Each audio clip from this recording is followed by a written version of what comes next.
எழும்பி பிரகாசி, உன் ஒளி வந்தது. Arise and shine, for your light has come.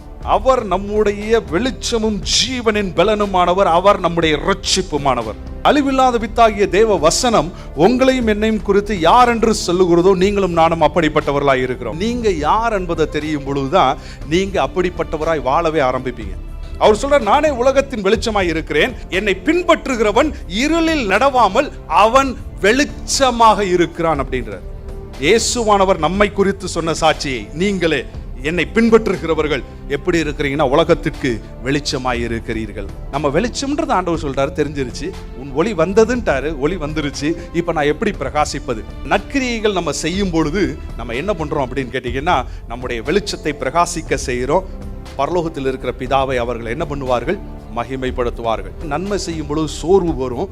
ஏன் அப்படின்னு கேட்டீங்கன்னா, மனுஷர்கள் மறந்து போவார்கள். அடுத்த நிமிஷம் அந்நியரை போல அவங்க யாருனே தெரியாதுன்ற மாதிரி போகலாம். அவங்க வந்து நன்றி கூட சொல்லாம போகலாம். ஆனா அதே வசனம் அடுத்த முடிவுல எப்படி போட்டிருக்குன்னா, நீங்க தளர்ந்து போகாமல் இருந்தால் ஏற்ற சமயத்தில் அறுப்பீர்கள். இந்த லைட் ஷைன் பண்ணா ஷைன் பண்ணிட்டு தான் இருக்கும். உங்களை எந்த இடத்துல இருக்க சொன்னாரோ அந்த இடத்துல இருந்தீங்கன்னா நீங்க வெளிச்சமா இருப்பீங்க. ஜனங்கள் உங்களை தேடி வருவாங்க. கேடுகெட்ட நம்மளைய, பாவ சேற்றுல இருந்த நம்மளைய தூக்கி எடுத்து நம்மளைய சகோதரர் என்று சொல்றதுக்கு அவர் வெட்கப்படல. இன்னைக்கு நீங்களும் நானும் மனுஷர் முன்பாக அவரை ஆண்டவர்னு சொல்றதுக்கு ஒரு நாள் வெட்கப்படக்கூடாது. அவர் சொல்லி நீங்க செஞ்சீங்கன்னா, நான் ஒரு காரியம் சொல்றேன், ஏற்ற காலத்தில் அறுப்பீர்கள். சோர்ந்து போகாதீங்க. ஜெபிக்க சொல்றவங்களுக்காக ஜெபம் பண்ணுங்க. நீங்க காரியங்களுக்காக நீங்க செஞ்சு பாருங்க. God will reward you. This God is a living God.